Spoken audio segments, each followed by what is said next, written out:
Assalamualaikum warahmatullahi wabarakatuh. Halo, sobat semua. Selamat datang di channel Wonopotro, tempat di mana setiap kisah hidup menjadi inspirasi. Di sini, kami menyajikan cerita-cerita nyata yang penuh makna, menggugah hati, dan memberikan pelajaran berharga dari perjalanan hidup yang penuh warna.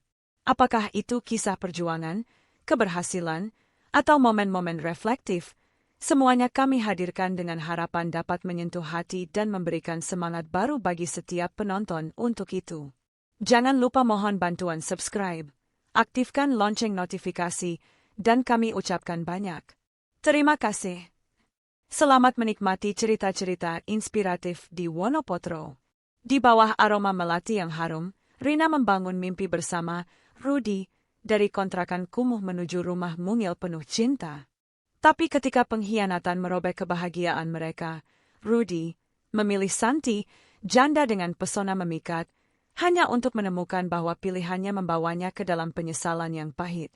Akankah Rudy menyadari kesalahannya sebelum terlambat, atau akankah Rina menemukan kekuatan untuk bangkit dari luka yang ditinggalkannya? Cerita ini adalah perjalanan emosional tentang cinta, pengkhianatan, dan pencarian jati diri. Aku bukan pilihanmu menggambarkan dinamika rumah tangga yang penuh liku, di mana kebahagiaan yang dibangun dengan susah payah bisa runtuh oleh pilihan yang salah. Melalui perjuangan Rina, Rudy, dan Santi, cerita ini mengajak pembaca untuk merenungi makna kesetiaan, pengampunan, dan kekuatan untuk mencintai diri sendiri. Dengan latar belakang kehidupan sederhana namun penuh makna, cerita ini menghadirkan drama rumah tangga yang relatable, dibalut dengan aroma melati yang menjadi saksi bisu setiap suka dan duka. Semoga kisah ini menginspirasi untuk menghargai apa yang dimiliki sebelum hilang dan menemukan cahaya di tengah kegelapan. Pernikahan Rudy dengan Santi jauh dari bahagia. Keluarga Santi memanfaatkannya secara finansial, termasuk hutang besar yang membebani Rudy. Tekanan itu membuat Rudy merasa seperti sapi perah, dan rumah tangganya semakin renggang. Ketegangan memuncak ketika Santi mengetahui pertemuan tak sengaja Rudy dengan Rina di pusat perbelanjaan, memicu pertengkaran hebat. Merasa tak dihargai, Rudy meninggalkan rumah dan menyewa kontrakan kecil, di mana kesendirian membawanya merenungi kesalahan masa lalu. Dalam keputusasaan, ia mengajak Rina bertemu, berharap untuk rujuk. Namun, Rina yang telah menemukan kekuatan dalam dirinya, menolak dengan anggun, memilih mencintai Tuhan dan dirinya sendiri ketimbang kembali ke masa lalu yang menyakitkan. Cerita ini adalah cerminan tentang konsekuensi pilihan, pengkhianatan yang menghancurkan, dan perjalanan menuju pengampunan diri. Dengan karakter yang hidup dan emosi yang mendalam, kisah ini mengajak pembaca untuk merenungkan nilai kesetiaan dan kekuatan untuk bangkit dari luka. Di sebuah sudut kota yang ramai, di antara deru kendaraan dan hiruk-pikuk pasar pagi, Rudy dan Rina memulai babak baru hidup mereka. Kontrakan kecil beratap seng di gang sempit menjadi saksi bisu perjuangan mereka sebagai pasangan muda yang baru menikah. Dinding triplek yang sudah mulai lapuk dan jendela kecil yang hanya bisa dibuka setengah tak mampu menyurutkan semangat mereka. Di sudut ruangan, sebuah kasur tipis terhampar di lantai, di samping meja kayu sederhana yang menjadi pusat aktivitas mereka. Di atas meja itu, sepiring nasi goreng buatan Rina dan 2 gelas teh manis selalu setia menemani malam mereka. Rudy, pria berusia 27 tahun dengan rambut ikal dan senyum yang mudah memikat, bekerja sebagai staf administrasi di sebuah perusahaan distribusi. Gajinya pas-pasan, tapi matanya selalu berbinar setiap kali pulang dan melihat Rina menyambutnya di pintu. Rina, dengan rambut panjang terikat sederhana dan gaun katun yang selalu rapi, adalah istri yang penuh perhatian. Ia bekerja paruh waktu sebagai penjahit di sebuah toko kecil, sambil mengelola keuangan rumah tangga dengan cermat. Mereka hanya punya sebuah motor tua, yang Rudy panggil si buntut, karena knalpotnya yang sering berdecit, tapi bagi mereka, motor itu adalah simbol kebersamaan. Pagi itu, seperti biasa, Rina bangun lebih dulu. Ia menyiapkan sarapan sederhana, telur mata sapi dan nasi sisa kemarin yang digoreng dengan sedikit bumbu. Aroma bawang goreng memenuhi kontrakan, bercampur dengan embun pagi yang masuk lewat celah-celah jendela. Rudy, yang masih mengucek mata, tersenyum melihat Rina sibuk di dapur kecil. "Kamu ini, pagi-pagi udah bikin lapar," godanya sambil mencium kening Rina. Rina tertawa kecil, pipinya memerah. "Makan dulu, Mas. Nanti di kantor jangan lupa istirahat, ya. Jangan cuma ngejar target." Mereka duduk di meja kecil, berbagi cerita tentang hari kemarin.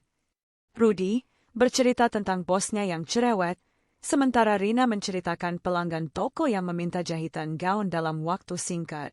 Di antara tawa dan celoteh, mereka saling mengingatkan mimpi mereka, punya rumah sendiri, tak lagi ngontrak, dan mungkin suatu hari bisa membeli mobil agar tak perlu lagi kehujanan saat pergi ke pasar.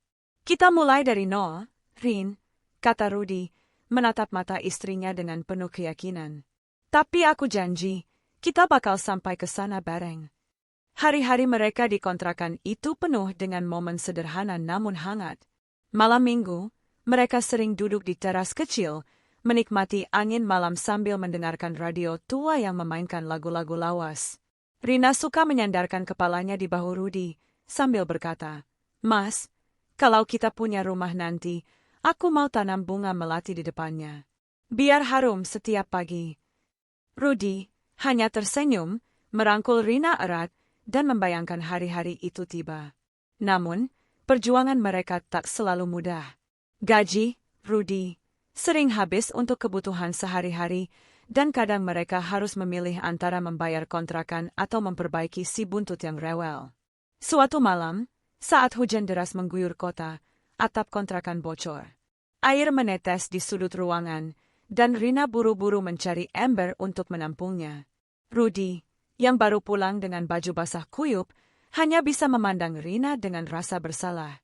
"Maaf, Rin. Aku janji, kita bakal pindah dari sini secepatnya," katanya, suaranya parau. Rina hanya mengangguk, menyeka air mata yang nyaris jatuh, lalu memeluk Rudy. "Yang penting kita bareng, Mas. Sisanya, kita usahain pelan-pelan." Kegigihan mereka mulai membuahkan hasil. Setahun berlalu, Rudy mendapat promosi kecil di kantor. Gajinya naik, meski tak seberapa, tapi cukup untuk membuat Rina tersenyum lebar saat mendengar kabar itu. Mereka mulai menabung, sepeser demi sepeser, untuk mewujudkan mimpi mereka. Rina, dengan keahliannya mengelola keuangan, selalu mencatat setiap pengeluaran di buku kecilnya. "Kita udah punya 1,5 juta, Mas," katanya suatu malam, menunjukkan buku tabungannya dengan bangga. Rudy mencium keningnya. "Kamu penutup buku terbaik yang pernah aku punya, Rin." 2 tahun setelah pernikahan, kerja keras Rudy kembali dihargai. Ia dipromosikan menjadi kepala bagian administrasi. Gajinya kini cukup untuk membeli motor baru, tapi mereka sepakat untuk tetap menggunakan si buntut dan menyimpan uang untuk sesuatu yang lebih besar, rumah. Rina, yang kini mulai mengambil lebih banyak pesanan jahitan, juga ikut menambah tabungan mereka. Suatu hari, Rudy pulang dengan kabar gembira. "Rin, kantor ngasih aku kesempatan ikut proyek besar.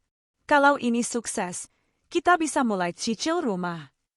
Matanya berbinar, dan Rina tak bisa menahan air mata bahagia. Mereka berpelukan di tengah kontrakan kecil itu, merasa dunia ada di tangan mereka.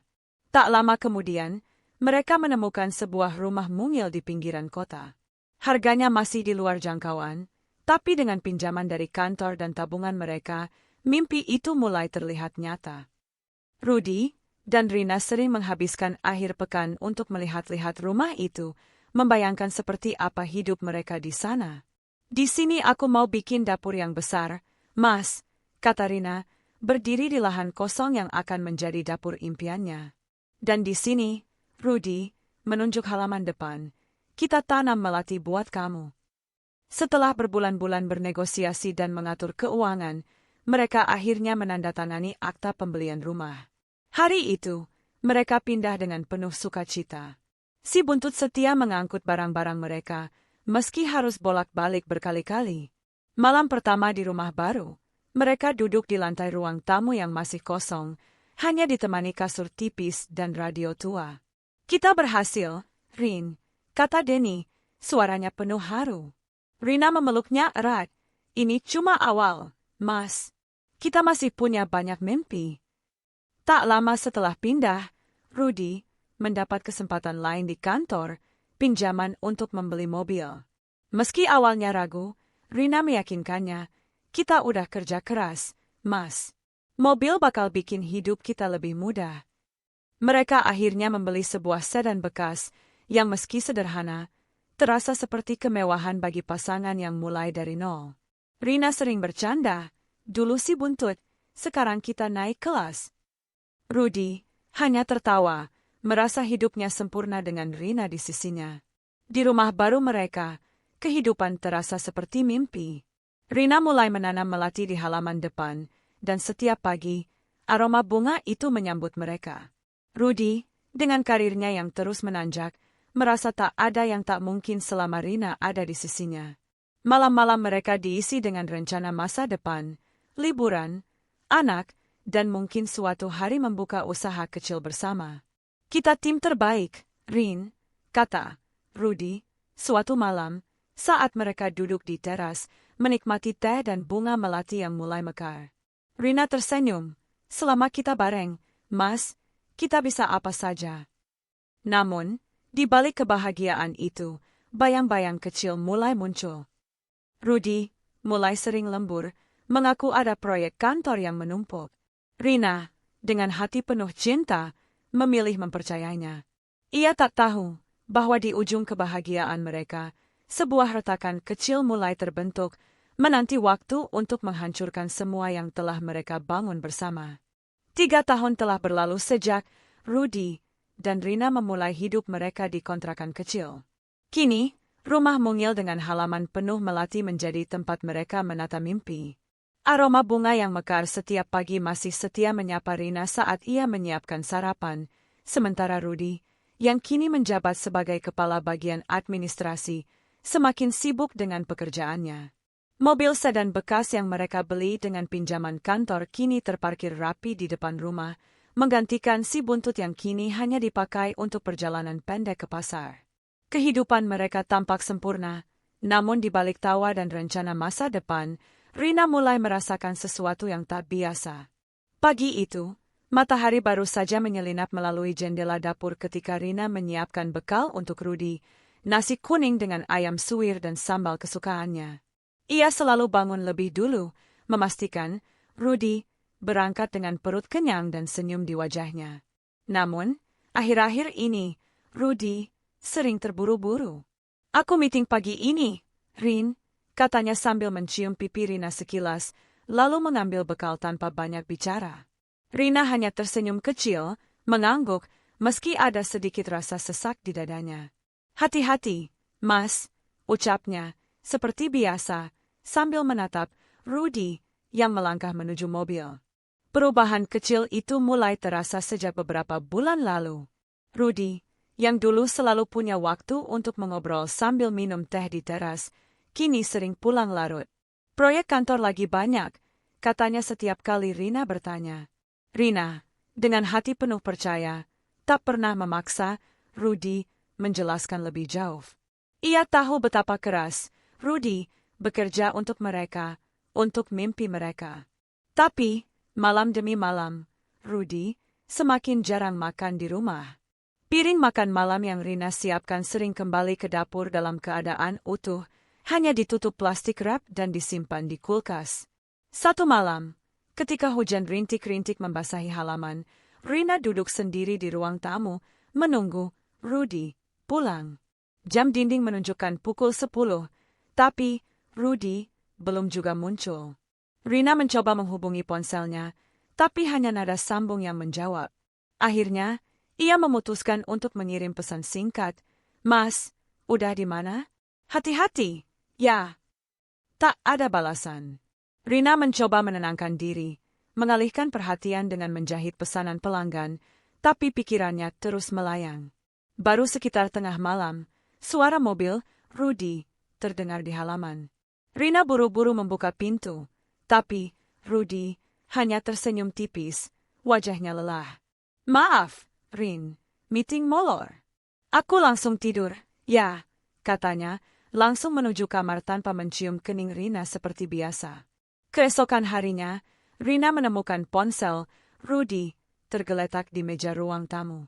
Biasanya, Rudy tak pernah lupa membawa ponselnya, tapi pagi itu ia tergesa-gesa berangkat. Rina mengambil ponsel itu, berniat menyimpannya di tempat aman, tapi layarnya menyala saat ia menyentuhnya. Ada notifikasi pesan yang tak sempat terkunci. Rina ragu sejenak, tapi rasa ingin tahu mengalahkan. Ia membuka ponsel itu, hanya untuk menemukan bahwa Rudy kini menggunakan kata sandi. Hatinya berdegup kencang. Rudy tak pernah memasang kata sandi sebelumnya. Mungkin cuma untuk keamanan kantor. Rina mencoba menenangkan diri, tapi benih kecurigaan mulai tumbuh. Hari-hari berikutnya, perubahan Rudy semakin nyata. Ia jarang bercanda seperti dulu, dan kemesraan yang dulu mengalir begitu alami kini terasa dipaksakan. Suatu malam, saat Rina mencoba mengajaknya bicara tentang rencana liburan mereka, Rudy hanya mengangguk sambil menatap ponselnya. Nanti aja, Rin, aku capek, katanya, tanpa mengalihkan pandangan dari layar. Rina menelan kekecewaan, berusaha tersenyum. Oke, Mas, istirahat dulu, ya, jawabnya lembut, meski dadanya terasa sesak. Puncaknya terjadi di hari ulang tahun Rina. Ia tak berharap banyak, hanya makan malam sederhana bersama Rudy, seperti tahun-tahun sebelumnya. Ia menghabiskan sore menyiapkan masakan favorit mereka, rendang daging dan sayur kol pla yang selalu membuat Rudy lahap. Ia bahkan membeli lilin kecil untuk kue coklat sederhana yang ia buat sendiri. Tapi, hingga malam tiba, Rudy tak kunjung pulang. Rina menunggu, menatap ponselnya berulang kali, tapi tak ada kabar. Akhirnya, ia meniup lilin itu sendirian, di tengah meja makan yang sudah dingin. Air matanya jatuh pelan, tapi ia cepat menyekanya. Mungkin masih sibuk, gumamnya, mencoba membenarkan Rudy. Keesokan paginya, Rudy pulang dengan wajah penuh penyesalan. Maaf, Rin, kemarin meeting sampai larut. Aku lupa bawa charger, ponselku mati, katanya, mencoba memeluk Rina. Tapi Rina hanya mengangguk, senyumnya kaku. Gak apa-apa, Mas, jawabnya, meski hatinya terasa perih. Ia ingin bertanya lebih banyak, tapi kata-kata itu tersekat di tenggorokan. Rudy bahkan tak menyebut ulang tahunnya, seolah hari itu tak pernah ada. Beberapa hari kemudian, kecurigaan Rina semakin membesar. Saat membersihkan mobil Rudy, ia menemukan sesuatu di bawah jok, sebuah slip hotel dari sebuah penginapan di pusat kota. Jantungnya berdegup kencang saat ia membaca nama hotel itu, tempat yang jelas bukan untuk urusan kantor. Di saku kursi, ia juga menemukan sebotol kecil parfum wanita, aroma yang asing baginya. Rina memegang benda-benda itu dengan tangan gemetar, pikirannya dipenuhi tanya. Mungkin cuma salah taruh barang teman kantor, katanya pada diri sendiri, tapi suaranya sendiri terdengar tak yakin. Malam itu, saat Rudy pulang, Rina mencoba mengangkat topik dengan hati-hati. Mas, aku nemu ini di mobil, katanya, menunjukkan slip hotel. Rudy menatapnya sekilas, lalu tertawa kecil. Oh, itu. Aku bawa klien ke sana buat meeting. Mereka yang bayar, aku cuma ikut, jawabnya dengan nada santai. Rina ingin percaya, tapi ada sesuatu di mata Rudy yang terasa asing, seperti ia sedang menyembunyikan sesuatu. Parfumnya, tanya Rina pelan, hampir tak terdengar. Rudy mengangkat bahu. Mungkin punya teman yang numpang. Aku gak tahu, Rin. Jangan mikir macam-macam, ya, katanya, lalu berbalik menuju kamar mandi, mengakhiri percakapan. Rina berdiri di dapur, memandang slip hotel dan parfum yang kini tergeletak di meja. Ia ingin menangis, ingin berteriak, tapi ia hanya diam. Ia mengingatkan diri sendiri tentang perjuangan mereka, tentang janji Rudy untuk selalu bersama, tentang melati yang kini mekar di halaman. Mungkin cuma salah paham, gumamnya, mencoba meyakinkan diri. Tapi di sudut hatinya, ia tahu sesuatu telah berubah. Kemesraan yang dulu mengalir begitu alami kini terasa seperti kenangan yang jauh. Rini memasukkan slip dan parfum itu ke laci, memilih untuk menyimpan kecurigaannya, berharap waktu akan mengembalikan Rudy yang dulu. Namun, tanpa ia sadari, retakan kecil di rumah tangga mereka telah mulai melebar, menanti waktu untuk menghancurkan. Langit sore itu berwarna jingga, membungkus kota dengan cahaya lembut yang seharusnya membawa ketenangan. Namun, bagi Rina, hari itu dipenuhi kegelisahan yang tak kunjung reda. Ia berdiri di dapur, mengaduk sayur asem yang mendidih di panci, tapi pikirannya melayang jauh. Seminggu telah berlalu sejak ia menemukan slip hotel dan parfum di mobil Rudy, dan meski ia mencoba mempercayai penjelasan suaminya, hatinya terus dihantui tanya. Rina ingin kembali ke hari-hari ketika ia dan Rudy hanya punya mimpi sederhana dan tawa yang tulus, tapi kini setiap langkahnya terasa seperti berjalan di atas kaca tipis. Pagi itu, saat Rina sedang menjahit pesanan gaun pengantin di ruang tamu, ponselnya berbunyi. Nomor asing muncul di layar, tapi ia memutuskan untuk mengangkat. Suara di ujung sana adalah Lily, rekan kerja Rudy, yang pernah Rina temui di acara kantor setahun lalu. Nada Lily ragu-ragu, seperti seseorang yang ingin berbicara tapi tak yakin harus mulai dari mana. Rin, aku gak tahu harus bilang ini atau enggak, tapi aku lihat Rudy kemarin di apartemen mewah di daerah pusat kota. Dia gak sendiri. Kata-kata itu seperti petir di siang bolong. Rina memegang ponsel erat, napasnya tersengal. Barang siapa, Li? Tanyanya, suaranya hampir tak terdengar. Lily terdiam sejenak, lalu melanjutkan. Aku gak kenal wanitanya, tapi dia cantik, pakai gaun merah. Mereka kelihatan akrab, Rin. Aku cuma merasa kamu harus tahu. Rina mengucapkan terima kasih dengan suara datar, lalu menutup telepon. Ia duduk di kursi, menatap kain putih yang terhampar di pangkuannya, tapi tangannya tak lagi mampu memegang jarum. Apartemen mewah.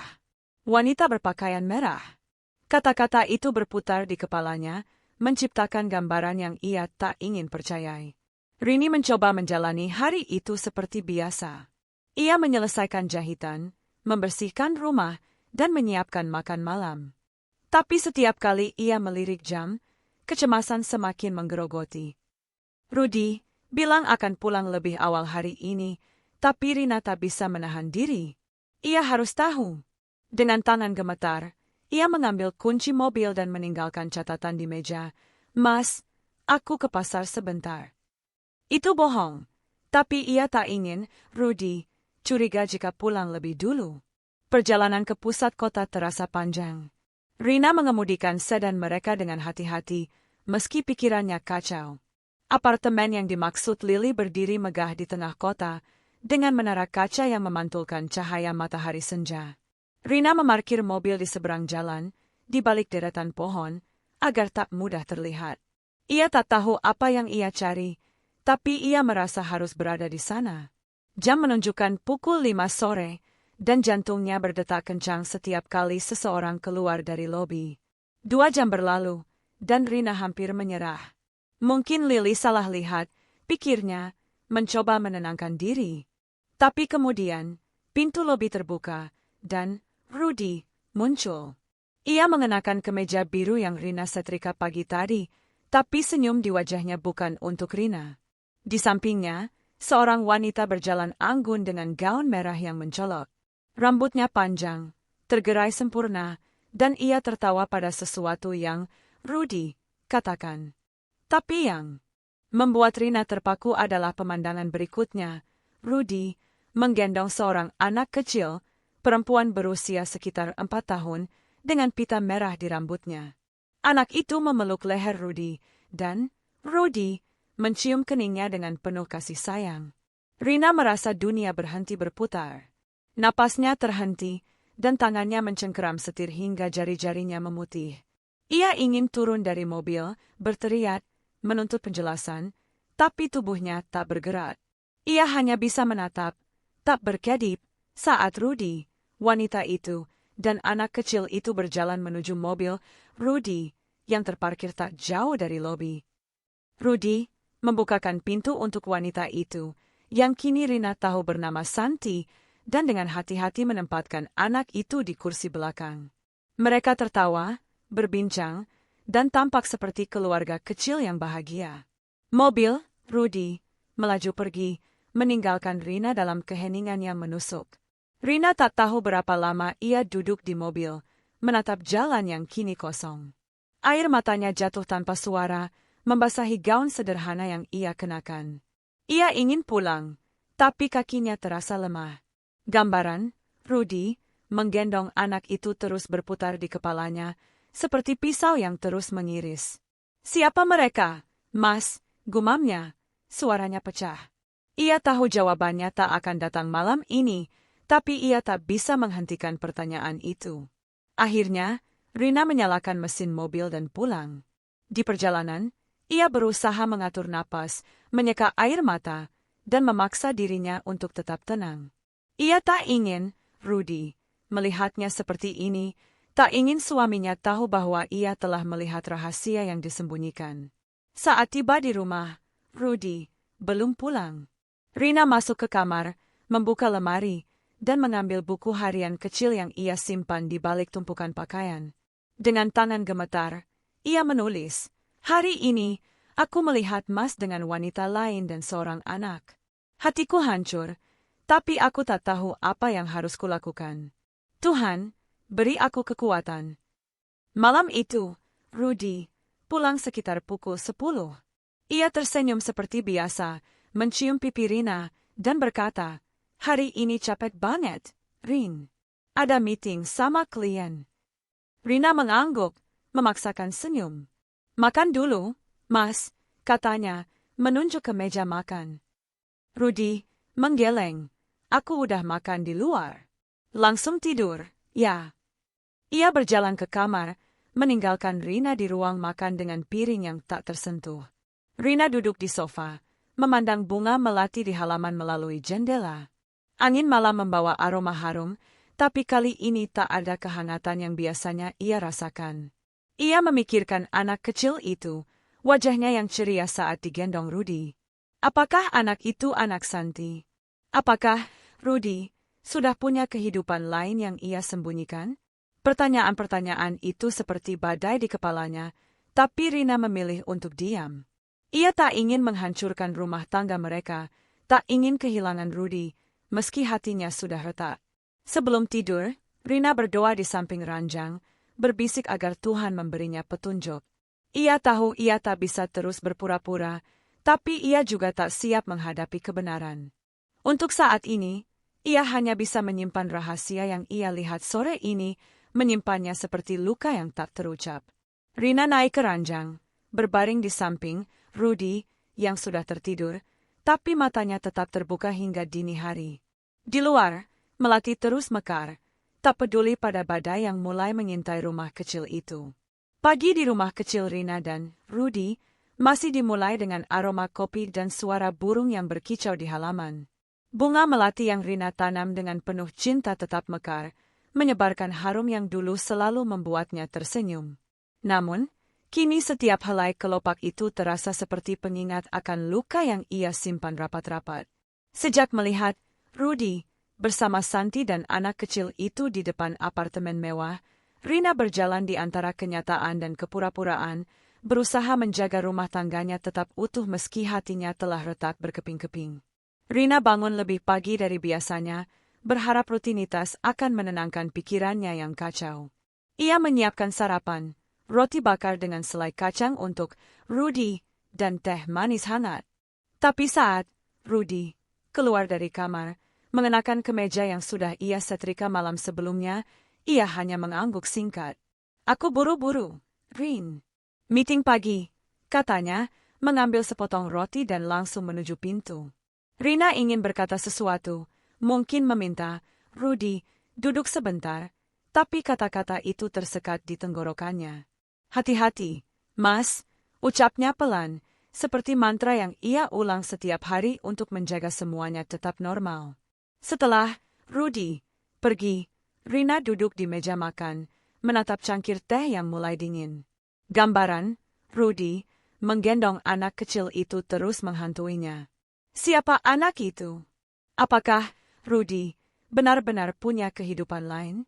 Rina mencoba mengusir pikiran itu, tapi setiap kali ia menutup mata, ia melihat senyum Rudy yang tak lagi ditujukan padanya.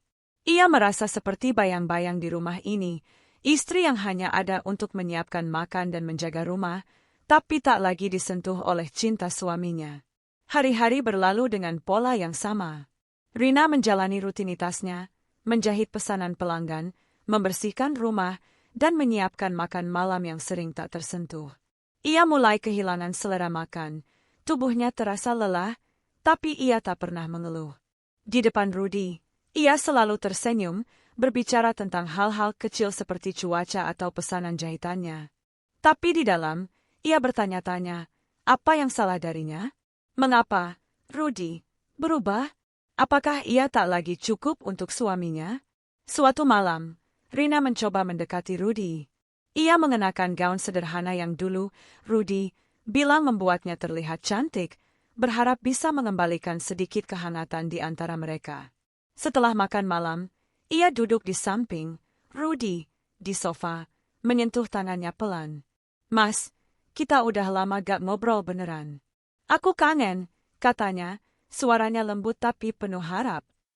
Rudy menatapnya sekilas, lalu mengalihkan pandangan ke televisi. Aku capek, Rin. Besok aku harus bangun pagi, jawabnya, menarik tangannya perlahan. Rina merasa seperti ditampar, tapi ia hanya mengangguk. Oke, Mas. Istirahat ya, katanya, lalu bangkit menuju kamar, menyembunyikan air mata yang mulai menggenang. Di kamar, Rina duduk di depan cermin, menatap wajahnya sendiri. Ia masih muda, tapi matanya kini terlihat lelah, seperti kehilangan cahaya yang dulu membuat Rudy jatuh cinta. Apa aku kurang cantik? Kurang perhatian, gumamnya, mencoba mencari jawaban. Ia teringat Santi, wanita berpakaian merah yang berjalan anggun di samping Rudy. Mungkin Santi lebih menarik, lebih ceria, lebih segalanya. Pikiran itu seperti racun, menggerogoti kepercayaan dirinya sedikit demi sedikit. Rina mulai mencari-cari kesalahan pada dirinya sendiri. Ia menghabiskan waktu luangnya membaca majalah mode, mencoba gaya riasan baru, bahkan membeli lipstik merah yang ia pikir mungkin akan membuat Rudy meliriknya lagi. Tapi usaha itu sia-sia. Rudy tetap menjauh, pulang semakin larut, dan ponselnya kini tak pernah lepas dari tangannya. Rina pernah mencoba bertanya tentang pekerjaannya, berharap bisa masuk ke dunianya lagi, tapi Rudy selalu menjawab singkat. Biasa aja, Rin. Gak ada yang spesial, katanya, lalu mengalihkan topik. Suatu sore, saat Rina sedang menyiram melati di halaman, Lily menelepon lagi. Rin, aku gak mau ikut campur, tapi aku lihat Rudy lagi di kafe dekat kantor. Dia sama wanita yang kemarin. Mereka kelihatan dekat. Rina memegang selang air erat, airnya tumpah ke sepatunya, tapi ia tak peduli. Makasih, Lin, katanya, suaranya datar.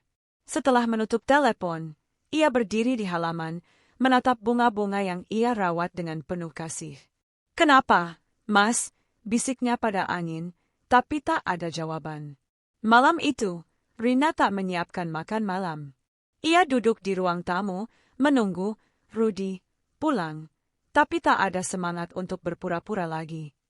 Rudy tiba sekitar pukul 11, membawa aroma parfum yang kini Rina kenali, aroma yang sama dengan botol kecil yang ia temukan di mobil. Kamu kenapa gak masak, Rin? Tanya Rudy, sedikit kesal, saat melihat meja makan kosong. Rina menatapnya, matanya penuh luka yang tak terucap. Aku capek, Mas, jawabnya, untuk pertama kalinya jujur tentang perasaannya. Rudy hanya menghela napas, lalu menuju kamar tanpa berkata apa-apa. Rina tak tidur malam itu. Ia duduk di teras, menatap bunga melati yang berkilau di bawah cahaya bulan. Ia teringat hari-hari ketika ia dan Rudy duduk di sini, bermimpi tentang masa depan. Kini, mimpi itu terasa seperti kenangan orang lain. Ia tahu ia tak bisa terus begini, tapi ia juga tak tahu bagaimana caranya menghadapi Rudy. Ia takut kebenaran akan menghancurkan segalanya, tapi diam juga terasa seperti mati perlahan. Keesokan harinya, Rudy memutuskan untuk mencoba sekali lagi. Ia menyiapkan makan malam spesial, ayam bakar madu, makanan favorit Rudy sejak mereka masih ngontrak. Ia bahkan menyalakan lilin kecil di meja makan, berharap bisa menciptakan momen romantis. Tapi, Rudy pulang larut lagi, dan saat melihat meja makan, ia hanya berkata, "Aku udah makan di kantor, Rin. Besok gak usah repot-repot." Rina merasa jantungnya jatuh ke lantai. Ia memadamkan lilin, membuang makanan ke tempat sampah, dan menangis di dapur sampai tak ada air mata yang tersisa. Di buku hariannya, Rina menulis, "Aku tahu Mas punya rahasia. Aku tahu ada wanita lain, ada anak yang ia sayang. Tapi aku takut bertanya, takut jawabannya akan menghancurkan aku. Aku cuma ingin Mas kembali, seperti dulu. Tuhan, apa yang harus kulakukan?" Ia menutup buku itu, menyimpannya kembali di balik tumpukan pakaian, dan berjanji pada dirinya sendiri untuk bertahan, setidaknya untuk saat ini.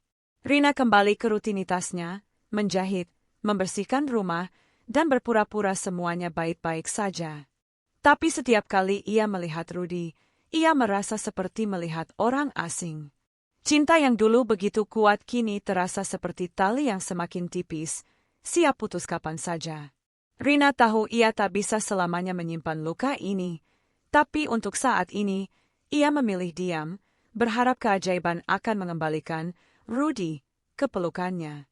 Di luar, melati tetap mekar, tapi bagi Rina, aromanya kini bercampur dengan kepahitan yang tak bisa ia lupakan. Malam itu hujan turun deras, membungkus rumah kecil Rina dan Rudy dalam tirai air yang seolah memisahkan mereka dari dunia luar. Di dalam, suasana tak kalah kelam. Rina duduk di sudut ruang tamu, memeluk lutut, menatap ponsel yang tak kunjung berbunyi. Rudy belum pulang, meski jam sudah menunjukkan pukul 11. Aroma melati dari halaman tak lagi tercium, tertutup bau tanah basah dan petir yang mengguntur di kejauhan. Rina merasa seperti berada di tepi jurang, menunggu sesuatu yang ia tahu akan menghancurkannya. Beberapa minggu telah berlalu sejak ia melihat Rudy bersama Santi dan anak kecil itu di apartemen. Rina berusaha bertahan, menyimpan luka di hatinya seperti rahasia yang terlalu berat untuk diucapkan. Tapi setiap hari, retakan di rumah tangganya semakin lebar. Rudy semakin jarang di rumah, selalu beralasan ada proyek kantor atau meeting dengan klien. Rina tak lagi bertanya, tak lagi mencoba mendekatinya dengan makan malam spesial atau gaun yang dulu Rudy suka. Ia hanya menjalani hari-harinya seperti mesin, menjahit, membersihkan rumah, dan berdoa agar Rudy kembali menjadi suami yang dulu ia kenal. Tapi malam itu, sesuatu dalam diri Rina pecah. Ia tak bisa lagi berpura-pura. Semua dimulai sore tadi, saat ia menerima pesan dari Lily, teman kantor Rudy. "Rin, aku gak tahan lihat ini terus." Rudy dan wanita itu tadi makan siang bareng di restoran dekat kantor. Mereka pegangan tangan. "Rin, aku foto buktinya, mau aku kirim." Rini menolak foto itu, tak ingin melihat lebih banyak luka. Tapi kata-kata Lily seperti pisau, mengiris sisa harapannya. Ia tahu ia harus menghadapi Rudy, meski itu berarti menghancurkan segalanya. Rudy pulang tengah malam, basah kuyup oleh hujan. Ia melepaskan sepatunya di teras, tak menyadari Rina yang duduk di ruang tamu dengan lampu redup. "Rin, kamu belum tidur?" tanyanya, suaranya terdengar lelah tapi tak peduli. Rini menatapnya, matanya penuh dengan campuran kemarahan dan kepedihan. "Mas, kita perlu bicara," katanya, suaranya tegas meski tangannya gemetar. Rudy mengerutkan kening, meletakkan tasnya di sofa. "Bicara apa? Aku capek, Rin. Besok aja." "Tidak, sekarang," tegas Rina, berdiri dari kursinya. Rudy menatapnya, seolah baru menyadari betapa seriusnya situasi ini. Ia menghela napas, lalu duduk di sofa, menunggu Rina berbicara. Rini mengambil napas dalam-dalam, mencoba mengendalikan emosi yang menggelegar. Aku tahu tentang wanita itu, Mas.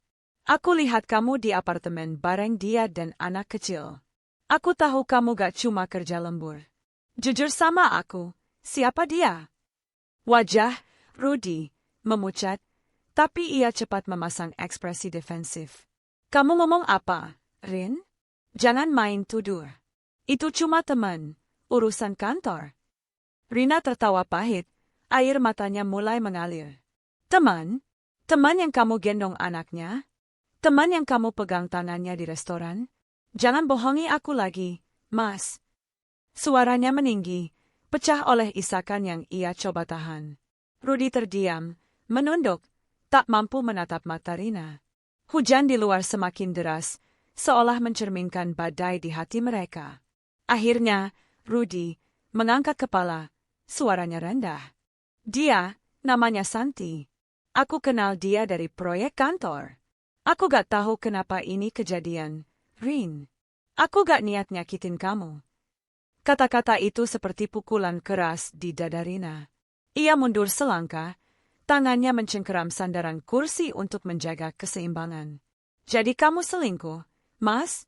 Setelah semua yang kita lalui bareng, tanyanya, suaranya hampir tak terdengar. Rudy bangkit, mencoba mendekati Rina, tapi Rina mengangkat tangan, menghentikannya. Jangan deketin aku, katanya tajam. Aku cuma mau tahu satu hal, Mas. Kamu pilih dia atau aku? Pertanyaan itu menggantung di udara, berat seperti vonis. Rudy menatap Rini, matanya penuh dengan campuran rasa bersalah dan kebingungan. Tapi kemudian, dengan suara yang dingin, ia berkata, "Aku pilih Santi." Kata-kata itu seperti petir yang menyambar. Rina merasa dunia runtuh di bawah kakinya. Ia menatap Rina, mencari tanda bahwa ini hanya lelucon kejam, tapi wajah Rudy tak menunjukkan penyesalan. "Kamu serius, Mas?" tanyanya, suaranya pecah. Rudy mengangguk, menunduk lagi. "Aku minta maaf, Rin. Aku gak bisa bohongin perasaanku sendiri." Rini tertawa, tapi tawanya penuh kepedihan. "Perasaanmu? Lalu aku apa, Mas? Sampah yang kamu buang begitu aja setelah kita bangun semua dari nol." Pertengkaran itu berlangsung hingga dini hari. Rina berteriak, menangis, mencurahkan semua luka yang ia simpan selama ini. Rudy hanya diam, sesekali mencoba membela diri, tapi tak ada yang bisa membenarkan pengkhianatannya. Akhirnya, Rini kehabisan tenaga. Ia duduk di lantai, memeluk dirinya sendiri, sementara Rudy berdiri di dekat pintu, seperti orang asing yang tak lagi dikenalnya. "Keluar dari hidupku, Mas," kata Rina akhirnya, suaranya lemah tapi tegas. Rudy mengangguk, mengambil tasnya, dan meninggalkan rumah di tengah hujan yang tak kunjung reda. Pagi harinya, Rina terbangun di sofa, tubuhnya kaku dan matanya sembab. Rumah terasa kosong, seperti kehilangan jiwa. Ia berjalan ke kamar, melihat lemari yang kini kekurangan pakaian Rudy. Di meja makan, ia menemukan catatan singkat, "Maaf, Rin. Aku akan urus semuanya." Rina meremas kertas itu, menangis lagi, tapi kali ini ia merasa lega. Lega karena akhirnya ia tahu kebenaran, meski itu menyakitkan. Beberapa minggu kemudian, kabar datang bahwa Rudy dan Santi telah menikah. Rina mendengarnya dari Lily, yang mencoba menghiburnya. "Kamu lebih baik tanpa dia, Rin," kata Lily, tapi Rina hanya tersenyum pahit. Ia tak marah, tak lagi menangis. Ia hanya merasa hampa, seperti kehilangan bagian dari dirinya sendiri.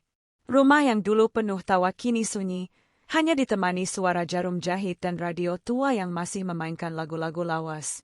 Rina mulai menata ulang hidupnya. Ia mengambil lebih banyak pesanan jahitan, menghabiskan waktu di halaman merawat melati, dan berdoa lebih sering. Tapi setiap malam, saat ia berbaring di ranjang yang terasa terlalu besar, ia teringat Denny. Bukan Rudy yang mengkhianatinya, tapi Rudy, yang dulu memeluknya di kontrakan kecil, berjanji akan selalu bersama. "Kenapa, Mas?" bisiknya pada kegelapan, tapi tak ada jawaban. Rina tahu ia harus melangkah maju, tapi lukanya masih terlalu dalam. Ia menyimpan buku hariannya, tak lagi menulis, karena kata-kata tak mampu menggambarkan kepedihannya. Di luar, melati tetap mekar, tapi bagi Rina, aromanya kini bercampur dengan rasa kehilangan yang tak akan pernah benar-benar hilang.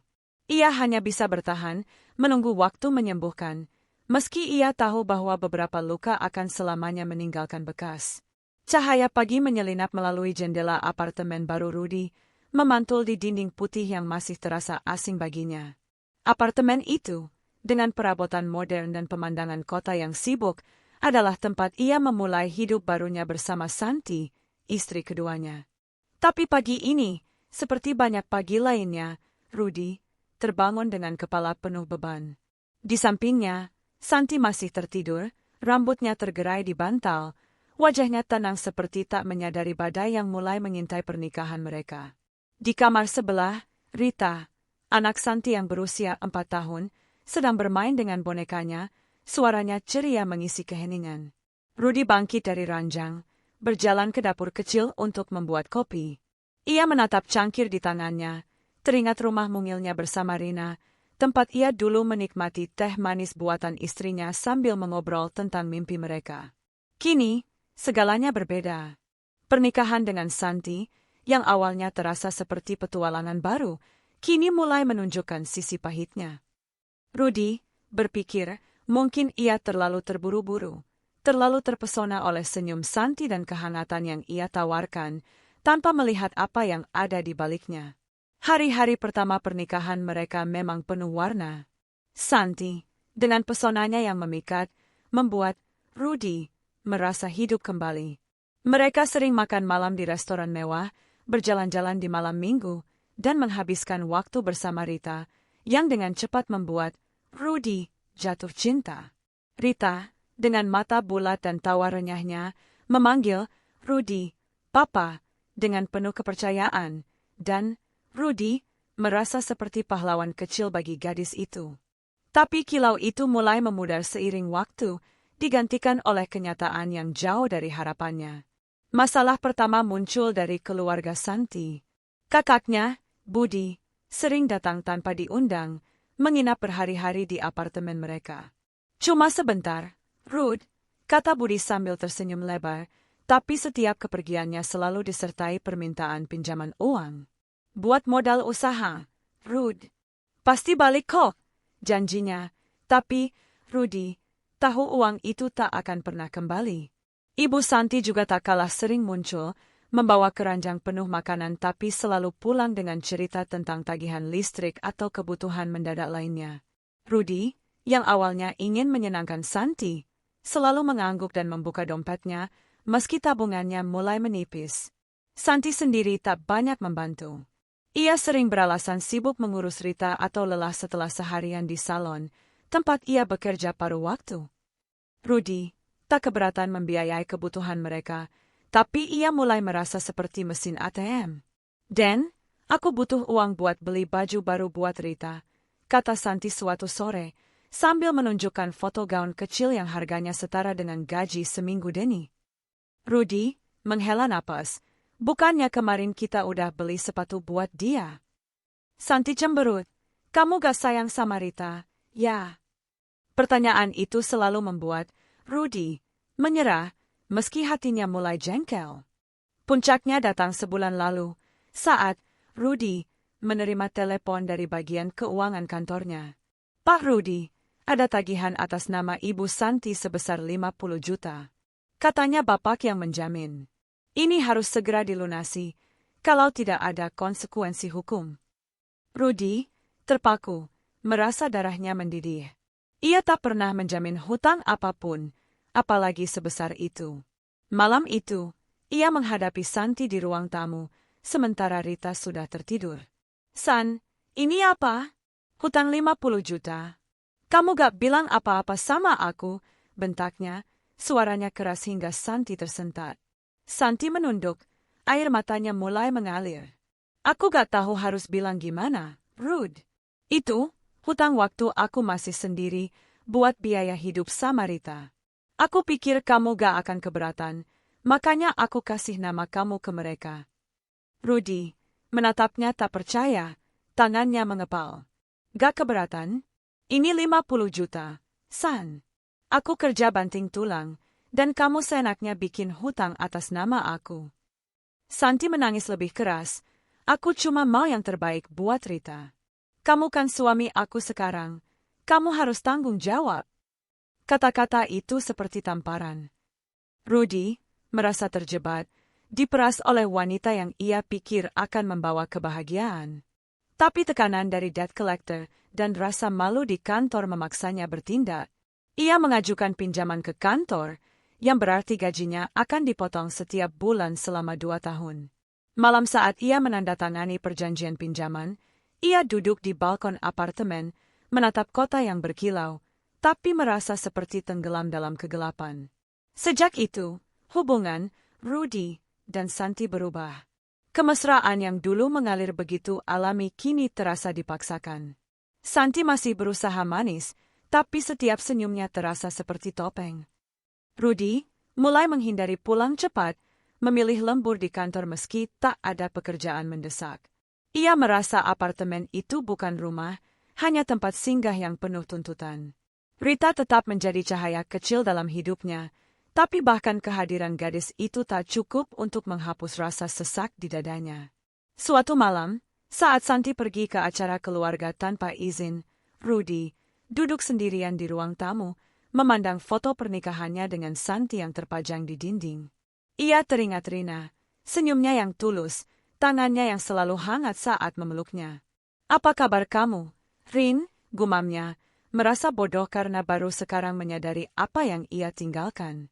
Ia mengambil ponsel, hampir mengetik pesan untuk Rina, tapi akhirnya mengurungkan niat. "Buat apa? Aku yang pilih ini," katanya pada dirinya sendiri, mencoba menelan penyesalan. Keesokan harinya, Budi datang lagi, kali ini dengan cerita tentang peluang bisnis baru. "Cuma butuh 10 juta, dan pasti untung besar," katanya dengan antusias.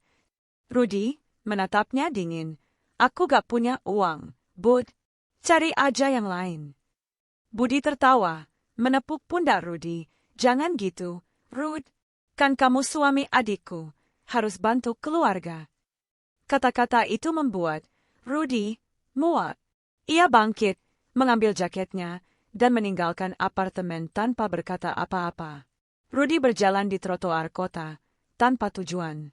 Ia merasa seperti sapi perah, hanya dihargai karena dompetnya. Ia teringat kontrakan kecilnya bersama Rina, tempat mereka berjuang bersama tanpa beban seperti ini. Ia teringat tawa Rina, kehangatan pelukannya, dan janji mereka untuk selalu bersama. Tapi kini, ia terjebak dalam pernikahan yang terasa seperti penjara. Ia duduk di bangku taman, menatap langit yang mulai gelap, dan untuk pertama kalinya, ia mengakui pada dirinya sendiri, ia salah memilih. Di apartemen, Santi pulang larut, tak menyadari Rudy tak ada di rumah. Ia menyalakan lampu, melihat meja makan kosong, dan menghela napas. "Rud, kamu kemana lagi?" gumamnya, tapi tak ada urgensi dalam suaranya. Di luar, hujan mulai turun, menyapu kota dengan air yang dingin. Rudy masih di taman, basah kuyup, tapi tak bergerak.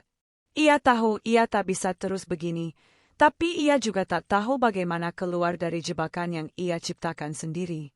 Langit kota mulai gelap saat Rudy duduk di meja kerjanya, diterangi hanya oleh lampu meja yang redup.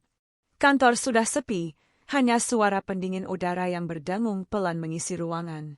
Jam di dinding menunjukkan pukul 9 malam, tapi Rudy tak bergegas pulang.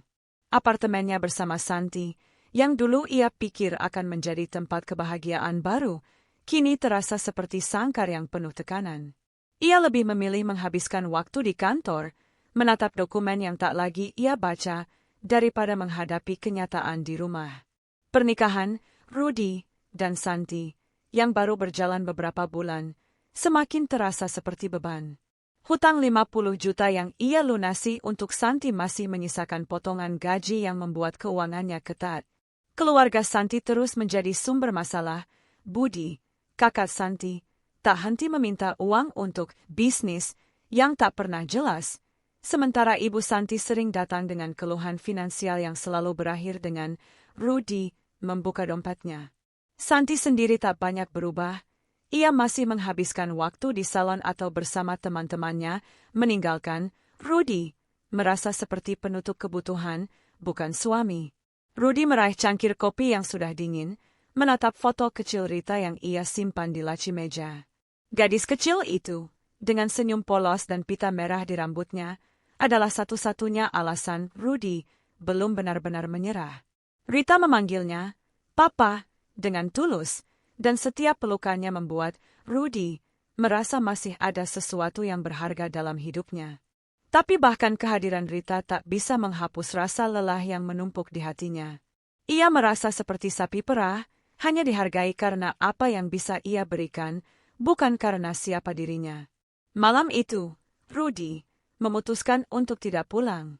Ia mengirim pesan singkat ke Santi, "Aku lembur, tidur di kantor." Tak ada balasan, dan Rudy tak mengharapkannya. Ia membentangkan jaketnya di sofa kantor, berbaring dengan tangan di belakang kepala, dan menatap plafon. Pikirannya melayang ke Rina, mantan istrinya yang kini terasa seperti mimpi dari kehidupan lain. Ia teringat malam-malam di rumah mungil mereka, ketika Rini menyambutnya dengan teh manis dan senyum hangat. "Apa aku salah pilih, Rin?" gumamnya, tapi kegelapan tak menjawab. Keesokan harinya, Rudy kembali ke apartemen hanya untuk mengambil pakaian bersih. Santi sedang berdandan di depan cermin, bersiap pergi ke acara ulang tahun temannya. "Kamu pulang cuma bentar, Rud?" tanyanya, tanpa mengalihkan pandangan dari lipstik yang ia poleskan. Rudy mengangguk. "Iya, ada kerjaan di kantor." Santi mengangkat bahu. "Ya udah, jangan lupa transfer buat belanja minggu ini, ya." Rudy menahan napas, menahan keinginan untuk membentak. Ia hanya mengangguk, mengambil tasnya, dan pergi tanpa berkata apa-apa. Hari-hari berikutnya berlalu dengan pola yang sama.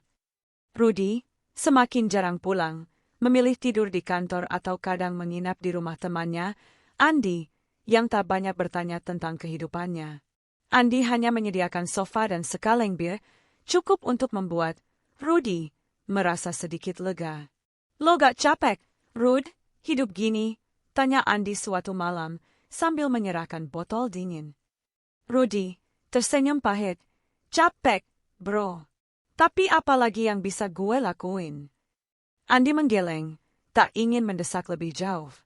Tekanan di rumah semakin memuncak saat Santi mulai mengeluh tentang gaya hidup mereka. "Ruth, kita gak bisa terus tinggal di apartemen kecil ini. Rita butuh kamar sendiri, dan aku juga pengen rumah yang lebih besar," katanya suatu sore, sambil menunjukkan brosur perumahan mewah. Rudy menatapnya tak percaya. "San, kita masih bayar hutang, gaji aku dipotong tiap bulan. Dari mana duitnya?" Santi cemberut. "Kamu kan kepala bagian, masa gak bisa cari tambahan? Aku dulu hidup susah, Rud. Sekarang aku pengen yang layak." Kata-kata itu membuat Rudy muak. Ia bangkit, mengambil kunci mobil, dan meninggalkan apartemen tanpa menjawab. Ia berkendara tanpa tujuan, akhirnya berhenti di sebuah taman kota yang sepi. Ia duduk di bangku, menatap anak-anak yang bermain di kejauhan, dan teringat Rita. Ia ingin menjadi ayah yang baik untuk gadis kecil itu, tapi ia juga merasa tak mampu lagi menanggung beban yang terus bertambah. Ia meraih ponsel, hampir menelpon Santi untuk mengakhiri semuanya, tapi ia urungkan. Belum waktunya, katanya pada diri sendiri, meski ia tahu itu hanya alasan untuk menunda. Malam itu, Rudy tidur di mobilnya di parkiran kantor. Ia terbangun dengan tubuh kaku dan kepala pusing, tapi ia tak peduli. Ia hanya ingin menjauh dari Santi, dari keluarganya, dari semua yang membuatnya merasa tercekik. Di kantor, ia bekerja seperti robot, menyelesaikan tugas tanpa semangat. Rekan kerjanya mulai menyadari perubahan itu, tapi tak ada yang berani bertanya. Rudy hanya tersenyum tipis saat ditanya kabar, lalu kembali tenggelam dalam pikirannya. Suatu hari, saat Rudy sedang makan siang di kantin kantor, ia menerima pesan dari Budi. "Ruth, butuh 5 juta buat bayar utang." "Penting banget, bro. Bantu ya." Rudy menatap pesan itu, tangannya mengepal. Ia tak membalas, langsung memblokir nomor Budi. Ia tahu itu akan memicu masalah dengan Santi, tapi ia tak peduli lagi. Ia muak menjadi dompet berjalan untuk keluarga yang tak pernah menghargainya. Malamnya, saat Rudy terpaksa pulang untuk mengambil dokumen, Santi menyambutnya dengan wajah marah. "Kenapa kamu blokir nomor Budi? Dia bilang kamu gak bantu dia. Kamu gak malu sama keluargaku," bentaknya. Rudy menatapnya dingin. "Aku gak punya duit, San. Dan aku gak wajib biayain semua urusan keluarga kamu." Santi tertawa sinis. "Oh, jadi sekarang kamu pelit? Dulu pas pacaran sama aku, kamu royal banget. Sekarang berubah, ya?" Rudy tak menjawab. Ia mengambil dokumennya, lalu pergi, meninggalkan Santi yang masih berteriak di belakangnya. Denny mengemudi ke rumah Andi, tapi pikirannya penuh dengan penyesalan. Ia teringat Rina, kelembutannya, kesetiaannya, dan bagaimana ia membuang semua itu demi Santi. Ia teringat malam-malam ketika mereka duduk di teras, menikmati aroma melati dan bermimpi tentang masa depan. Kini, mimpi itu hancur, digantikan oleh kenyataan yang pahit. "Aku bodoh, Rin," gumamnya, matanya berkaca-kaca. Ia tahu ia tak bisa kembali, tapi rasa rindu itu semakin kuat, seperti luka yang tak pernah sembuh.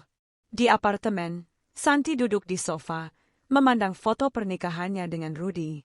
Ia tahu, Rudy mulai menjauh, tapi ia tak ingin mengakui bahwa ia juga punya andil dalam keretakan ini.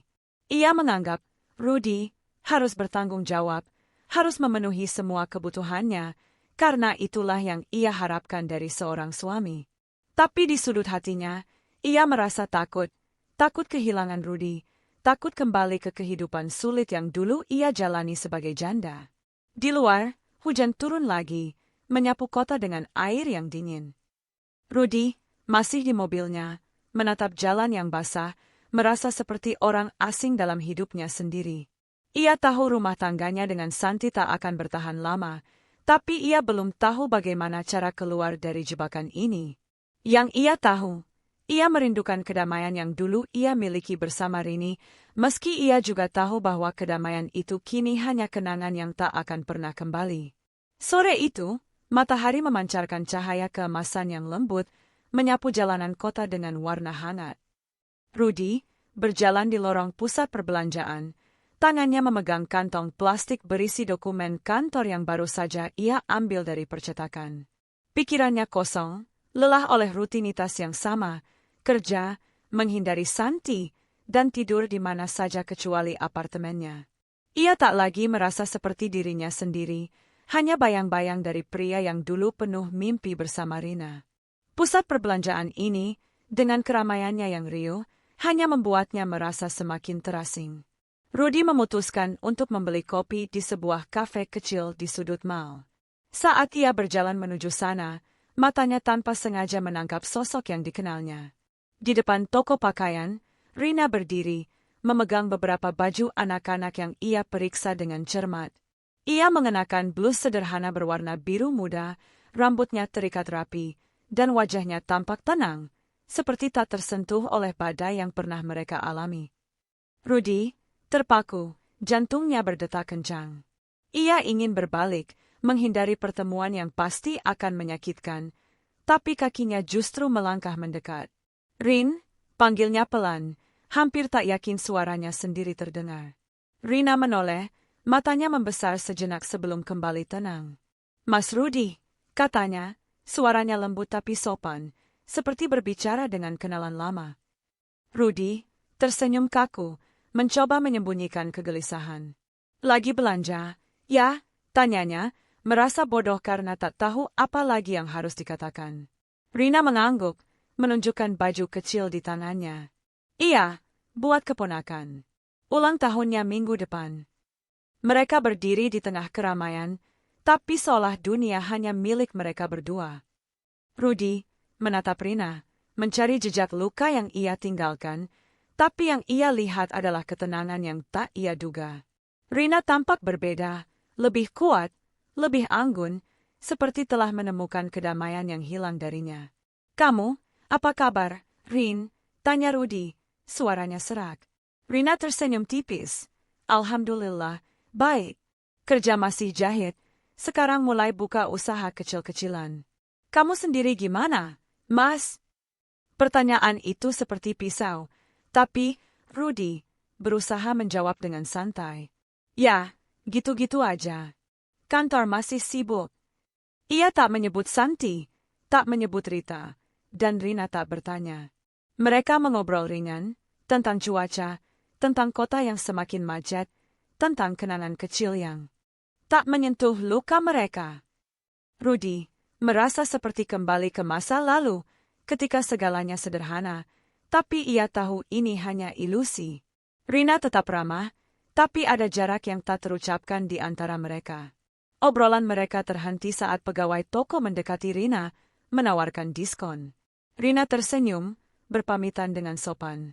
"Aku duluan ya, Mas.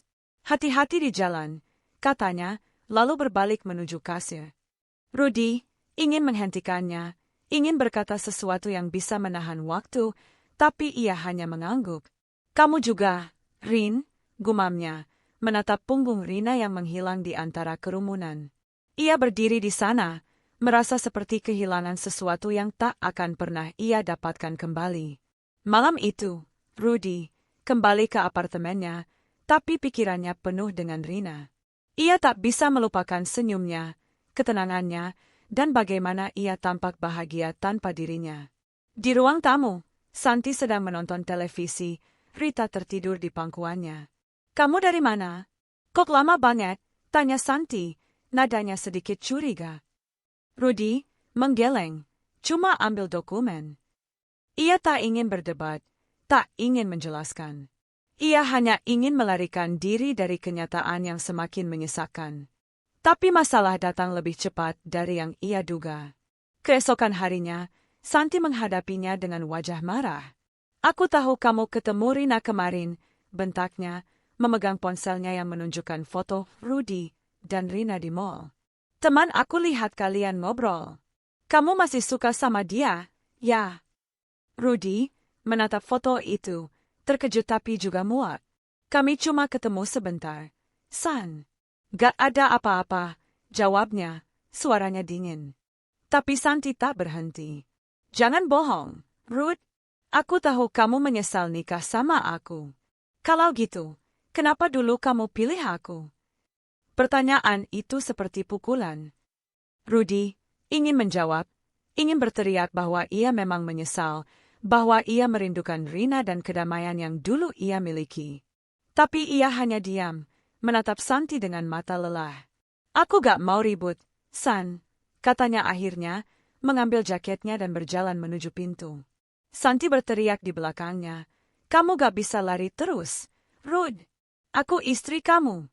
Kamu harus tanggung jawab sama aku sama Rita." Tapi Rudy tak berbalik. Ia menutup pintu, meninggalkan apartemen yang terasa seperti penjara. Rudy mengemudi tanpa tujuan, akhirnya berhenti di parkiran sebuah minimarket. Ia duduk di mobil, menyalakan radio yang memainkan lagu lawas, dan untuk pertama kalinya dalam waktu lama, ia menangis. Ia menangis karena penyesalan, karena kehilangan Rina, karena terjebak dalam pernikahan yang hanya memberinya tekanan. Ia teringat kata-kata Santi, "Kenapa dulu kamu pilih aku?" Dan jawabannya kini jelas, ia salah pilih, terbuai oleh ilusi yang kini hancur. Rudy memutuskan untuk tidak pulang malam itu. Ia mengemudi ke rumah Andi, temannya yang selalu menerimanya tanpa banyak pertanyaan. Andi membukakan pintu, melihat wajah Rudy yang pucat. "Lagi-lagi lo kabur, ya?" tanya Andi, setengah bercanda. Rudy hanya tersenyum pahit. "Gue cuma butuh tempat istirahat," bro. Andi mengangguk, menunjuk sofa. Lo tahu gue selalu ada, Rude. Tapi lo gak bisa gini terus. Rudy tak menjawab, hanya berbaring di sofa, menatap plafon, dan merasa seperti orang asing dalam hidupnya sendiri. Di apartemen, Santi duduk di ruang tamu, memandang foto pernikahannya dengan Rudy. Rita tidur di kamar, tak tahu tentang badai yang melanda orang tua barunya. Santi menangis pelan, marah tapi juga takut. Ia tahu, Rudy semakin menjauh, dan meski ia tak ingin mengakui, ia merasa bersalah. Ia ingin Rudy tetap di sisinya, tapi ia juga tahu bahwa cinta mereka, jika pernah ada, kini hanya sisa-sisa yang rapuh. Ia menggenggam ponsel, ingin menelepon Rudy, tapi akhirnya mengurungkan niat. Kamu gak bisa ninggalin aku, Rudy, bisiknya, tapi suaranya penuh keraguan. Di luar, malam semakin larut, dan kota terlelap dalam keheningan. Rudy masih terjaga, memikirkan Rina, memikirkan pertemuan singkat yang membuka luka lamanya. Ia tahu ia tak bisa kembali ke masa lalu, tapi ia juga tahu ia tak bisa terus hidup seperti ini. Pertemuan dengan Rini seperti cermin, menunjukkan apa yang ia buang dan apa yang kini ia jalani. Rudy menutup mata, berharap tidur akan membawa ketenangan, tapi di hatinya, ia tahu badai yang lebih besar sedang menanti. Malam menyelimuti kota dengan kegelapan yang pekat, hanya diterangi lampu-lampu jalan yang berkedip lemah. Rudy duduk di sofa usang di rumah Andi, temannya yang setia menjadi tempat pelariannya. Botol bir air mineral di tangannya sudah hangat, tapi ia tak peduli. Pikirannya penuh dengan bayang-bayang pertemuan tak sengaja dengan Rina di pusat perbelanjaan kemarin. Senyum tenang Rina, suaranya yang sopan namun tebar, dan ketenangan di wajahnya seperti pisau yang terus mengiris hatinya. Rudy merasa seperti melihat cermin dari apa yang bisa terjadi dalam hidupnya, dan yang ia lihat hanyalah kegagalan. Andi, yang baru saja masuk dengan secangkir kopi, memandang Rudy dengan ekspresi campur aduk. Lo gak bisa terus gini, Ruth. Tiap malam nginep di sini, kayak orang kabur dari penjara, katanya, setengah bercanda tapi penuh perhatian. Rudy tersenyum pahit, menatap plafon. Mungkin gue emang lagi kabur, bro. Tapi kemana lagi gue harus lari? Andi menghela napas, duduk di kursi di depan Rudy. Lo harus selesain masalah lo sama Santi. Gak bisa terus lari dari istri lo sendiri. Kata istri, itu terasa asing di telinga Rudy. Santi, yang dulu ia kejar dengan penuh gairah, kini hanya menyisakan rasa muak dan lelah. Pertengkaran mereka setelah Santi mengetahui pertemuannya dengan Rina masih bergema di kepalanya. Kamu gak bisa ninggalin aku, Ruth, teriak Santi malam itu. Tapi Rudy hanya mengambil tasnya dan pergi, tak mampu lagi menghadapi tuduhan dan tuntutan yang tak berujung. Ia tahu Andi benar, tapi ia juga tahu ia tak punya keberanian untuk menghadapi kenyataan. 2 hari setelah pertengkaran itu, Rudy memutuskan untuk mencari tempat tinggal sendiri. Ia tak bisa terus mengganggu Andi, yang meski tak pernah mengeluh, jelas mulai khawatir. Rudy menemukan kontrakan kecil di pinggiran kota, sebuah kamar sederhana dengan dinding cat yang mengelupas dan jendela yang menghadap gang sempit. Saat ia membawa tasnya ke sana, ia teringat kontrakan pertamanya bersama Rina, tempat mereka memulai segalanya dari nol. Ironis, pikirnya, bahwa ia kini kembali ke titik yang sama, tapi tanpa Rina di sisinya. Malam pertama di kontrakan baru, Rudy duduk di lantai, menatap dinding kosong. Tak ada melati di sini, tak ada teh manis, tak ada tawa Rina yang dulu mengisi hidupnya. Hanya keheningan yang menusuk, disertai suara motor yang sesekali lewat di gang. Ia meraih ponselnya, membuka galeri foto, dan menemukan gambar lama. Ia dan Rina di teras rumah mereka, tersenyum dengan latar belakang bunga melati yang baru mekar. Air matanya jatuh tanpa ia sadari. Aku bodoh, Rin, gumamnya, suaranya pecah. Kesendirian itu memberi Rudy waktu untuk merenung, tapi juga memperdalam penyesalannya. Ia teringat setiap momen bersama Rina, Malam-malam ketika mereka duduk di kontrakan kecil, merencanakan masa depan, hari ketika mereka membeli rumah mungil mereka, dan tawa Rina yang selalu membuatnya merasa cukup.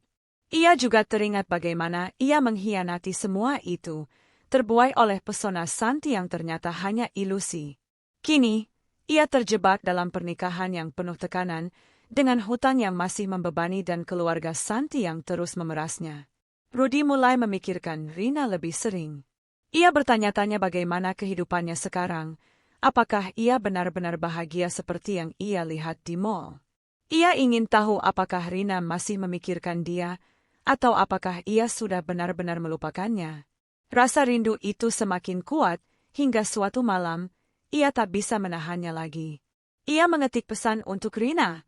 "Rin, apa kabar? Bisa ketemu sebentar? Cuma pengen ngobrol." Ia menatap pesan itu lama, jarinya ragu di atas tombol kirim. Akhirnya, ia menekannya, lalu meletakkan ponsel dengan jantung berdegup kencang. 7 jam berlalu tanpa balasan.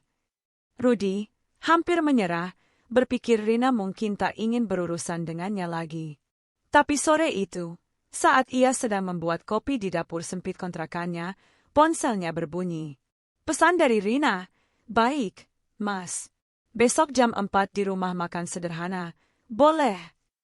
Rudy menatap pesan itu, merasa campur aduk antara harap dan takut.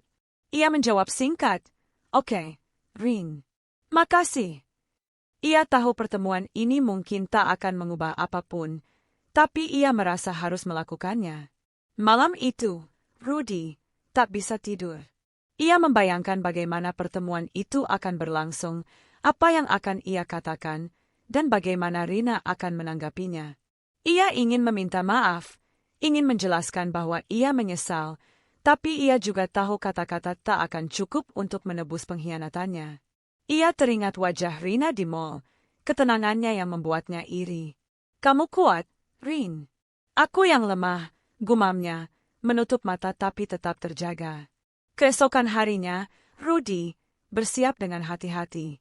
Ia memilih kemeja biru yang dulu Rini suka, meski ia tahu itu mungkin tak berarti apa-apa. Ia tiba di rumah makan sederhana setengah jam lebih awal, memilih meja di sudut yang menghadap pintu. Rumah makan itu sederhana, dengan meja kayu dan kursi plastik, tapi aroma nasi goreng dan sate yang menguar membawa Rudy kembali ke masa-masa awal pernikahannya dengan Rina, ketika mereka sering makan di tempat seperti ini karena tak mampu ke restoran mahal. Rudy menunggu dengan gelisah, memainkan gelas air di depannya. Setiap kali pintu terbuka, jantungnya berdegup kencang, tapi hanya pelanggan lain yang masuk. Akhirnya, tepat pukul 4, Rina muncul. Ia mengenakan gaun sederhana berwarna hijau tua, rambutnya tergerai, dan wajahnya masih memancarkan ketenangan yang sama. Rudy berdiri, tersenyum kaku. "Rin, makasih udah mau datang," katanya, suaranya serak. Rina mengangguk, duduk di depannya. "Apa kabar, Mas?" tanyanya, suaranya lembut tapi penuh jarak. Mereka mengobrol ringan, tentang pekerjaan, tentang kota, tentang hal-hal kecil yang tak menyentuh luka mereka. Rudy ingin berkata lebih banyak, ingin mencurahkan penyesalannya, tapi kata-kata itu tersekat di tenggorokannya. Rina mendengarkan dengan sabar, sesekali tersenyum, tapi matanya tak lagi memancarkan cinta yang dulu Rudy kenal. Rudy tahu, di balik ketenangan itu, Rina telah membangun tembok yang tak bisa ia tembus. Pertemuan itu berakhir lebih cepat dari yang Rudy harapkan. Rina bangkit, mengatakan ia harus pulang untuk menyelesaikan pesanan jahit. "Hati-hati, Mas," katanya, seperti dulu, tapi tanpa kehangatan yang sama. Rudy hanya mengangguk, menatap Rina berjalan keluar, membawa serta sisa harapannya. Ia duduk di meja itu lama setelah Rini pergi, menatap piring kosong di depannya, merasa lebih sendiri dari sebelumnya. Di kontrakan malam itu, Rudy menulis di buku catatan kecil, "Aku lihat Rin hari ini. Dia kuat, bahagia, dan aku cuma bisa menyesal. Aku salah pilih, dan sekarang aku cuma punya penyesalan." Ia menutup buku itu, menatap kegelapan, dan tahu bahwa pertemuan ini hanyalah awal dari akhir yang tak bisa ia hindari. Langit sore itu berwarna lembut, dengan awan tipis yang berarak perlahan di atas kota. Rudy duduk di rumah makan sederhana, tempat yang sama di mana ia bertemu Rina kemarin, tapi kini ia kembali dengan beban yang lebih berat. Meja kayu di sudut ruangan masih sama, dengan goresan-goresan kecil yang seolah menyimpan cerita pelanggan sebelumnya. Aroma sate dan nasi goreng yang menguar dari dapur tak lagi membawa nostalgia, hanya mengingatkan Rudy pada pertemuan singkat yang membuka luka lamanya. Ia tiba setengah jam lebih awal, jantungnya berdegup kencang. Tangannya memainkan gelas air yang berkeringat di depannya. Pertemuan kemarin dengan Rina, meski singkat, telah mengguncang Rudy lebih dari yang ia duga. Ketenangan Rina, senyumnya yang sopan namun penuh jarak, dan kekuatan yang terpancar dari matanya membuat Rudy menyadari betapa jauh ia telah jatuh. Malam itu, di kontrakan kecilnya yang sunyi, Rudy tak bisa tidur. Ia menulis dan menghapus pesan untuk Rini berkali-kali, hingga akhirnya mengirimkan satu kalimat yang penuh harap. "Rin, boleh ketemu lagi? Aku perlu bicara." Rina membalas pagi ini, setelah 7 jam yang terasa seperti abad. "Baik, Mas. Sore ini jam 4, di tempat yang sama." Rudy tahu ini mungkin kesempatan terakhirnya, dan ia tak ingin menyia-nyiakannya. Rudy memilih kemeja biru yang sama yang ia pakai kemarin, berharap Rina akan mengenali sentuhan kecil dari masa lalu mereka. Ia duduk menghadap pintu, matanya tak lepas dari setiap orang yang masuk. Pikirannya dipenuhi kata-kata yang ingin ia ucapkan, permintaan maaf, penyesalan, dan harapan untuk memulai kembali. Ia tahu itu mustahil, tapi hatinya menolak. Menyerah. Ia ingin Rina tahu bahwa ia telah berubah, bahwa ia menyadari kesalahannya, bahwa ia merindukan kehidupan yang dulu mereka bangun bersama. Tepat pukul 4, pintu rumah makan terbuka, dan Rina masuk. Ia mengenakan gaun sederhana berwarna abu-abu, rambutnya terikat rapi, dan wajahnya memancarkan ketenangan yang sama seperti kemarin. Rudy berdiri, tersenyum kaku, tangannya sedikit gemetar. "Rin, makasih udah mau datang lagi," katanya, suaranya serak. Rini mengangguk, duduk di depannya dengan anggun. "Apa kabar, Mas?" tanyanya. Suaranya lembut tapi penuh jarak, seperti seseorang yang tak ingin terlalu dekat. Mereka memesan minuman. Teh manis untuk Rini, kopi hitam untuk Rudy. Awalnya, obrolan mereka ringan, seperti kemarin. Rina bercerita tentang usaha jahitannya yang mulai berkembang, tentang keponakannya yang ulang tahun, dan tentang rencananya membuka toko kecil. Rudy mendengarkan dengan penuh perhatian, terpesona oleh semangat Rina yang tak padam meski setelah semua yang ia lalui. "Kamu hebat, Rin," katanya tiba-tiba, membuat Rina tersenyum tipis. "Hidup harus jalan terus, Mas," jawabnya, nadanya datar tapi penuh makna. Rudy tahu ia tak bisa menunda lagi. Ia menarik napas dalam-dalam, menatap mata Rina yang jernih. "Rin, aku minta maaf," katanya, suaranya bergetar. "Aku tahu aku udah nyakitin kamu, aku salah besar. Aku ninggalin kamu buat sesuatu yang aku pikir bakal bikin aku bahagia, tapi aku salah. Hidupku sekarang berantakan. Aku nyesel, Rin. Aku rindu kamu, rindu kita dulu." Kata-kata itu mengalir seperti bendungan yang jebol, penuh dengan penyesalan yang telah ia pendam selama ini. Rina mendengarkan tanpa memotong. Tangannya memegang gelas teh dengan tenang. Matanya tak menunjukkan kemarahan, hanya kelembutan yang membuat Rudy semakin tersiksa. Ia melanjutkan, suaranya semakin putus asa. "Aku tahu aku gak pantas minta ini, tapi aku mau coba lagi, Rin. Aku mau bikin semuanya benar. Kita bisa mulai dari awal, kayak dulu." Ia menatap Rina penuh harap, berpikir bahwa kelembutan Rina, sikapnya yang tak berubah, adalah tanda bahwa masih ada peluang. Rina menunduk sejenak, jarinya mengelus pinggir gelas.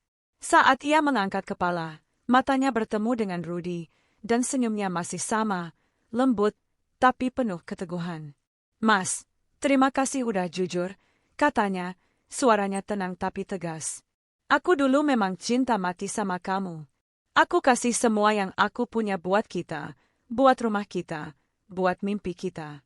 Tapi kamu pilih pergi, dan aku belajar hidup tanpa kamu. Rudy ingin memotong, tapi Rina mengangkat tangan pelan, menghentikannya. Aku gak marah sama kamu, Mas, lanjut Rina.